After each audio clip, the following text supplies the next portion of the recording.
네, 여러분 안녕하세요. 칠스입니다. 네, 야곱이 레아가 아닌 라헬만 사랑해서 레아가 마음이 외롭고 괴로웠을 때 하나님께서 레아의 마음을 들으시고 아들을 주셨습니다. 그런데 문제가 여기서 라헬이 가만히 있지 않습니다. 자기도 아이를 갖고 싶은 겁니다. 언니는 계속 아이가 생기는데 자기는 생기지 않으니 속이 상하는 겁니다. 아무리 야곱의 사랑을 자신이 독차지하고 있다고 하더라도 어머니의 최대의 기쁨은 아이였었거든요. 거기에 아무리 사랑을 받아도 아이가 없으면은 아내의 자리가 위태로워질 수밖에 없는 그런 상황이었었습니다.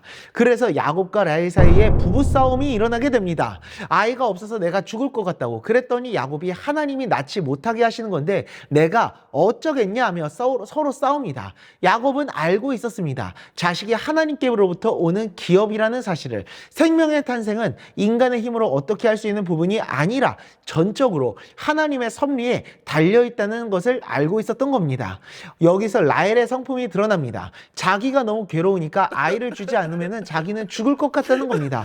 그래서 취한 방법이 자기 여종 비라를 통해서 아이를 낳아달라는 겁니다. 옛날 아브라함의 아내였던 사라가 빨리 아이를 갖고 싶어서 하갈을 통해서 이스마엘을 가지려고 했었던 것처럼 자신의 여종을 통해서 아이를 낳으려고 했었던 겁니다. 하나님의 뜻을 거스르고 인간적인 방법을 택하려고 했었던 겁니다. 여기서 문제는 야곱과 라헬의 가치관의 차이였었습니다. 바로 하나님을 바라보지 못하고 하나님의 뜻을 기다리지 못했던.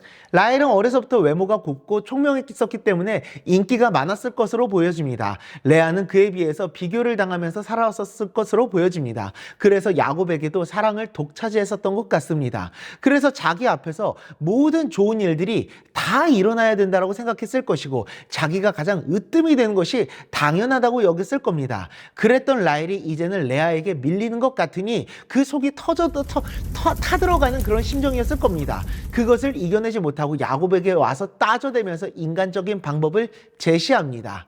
야곱이 그 모든 것은 하나님의 섭리인데 어떻게 하겠느냐라고 얘기했음에도 하나님께 기도하는 것이 아닌 인간적인 방법을 동원하려고 했었던 것이죠.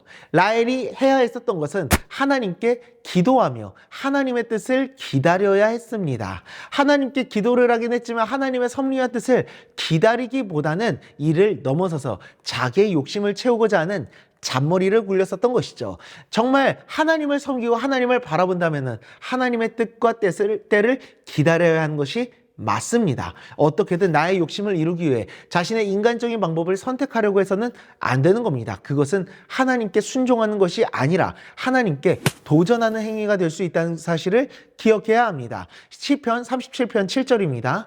여호와 앞에 잠잠하고 참고 기다리라. 자기 길이 형통하며 악한 꾀를 이루는 자 때문에 불평하지 말지어다.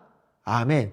우리가 나의 욕심을 위해서 하나님의 뜻을 넘어서려는 인간적인 마음들을 모두 내려놓고 하나님께 순종하는 마음으로 하나님의 때와 뜻을 기다리는 우리 모두가 될 수 있기를 간절히 소망합니다.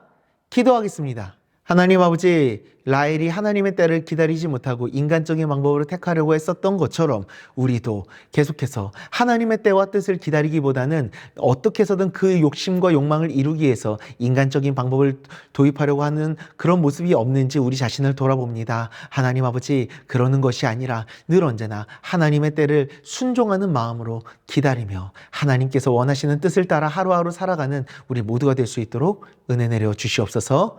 예수님의 이름으로 기도드리옵나이다. 아멘.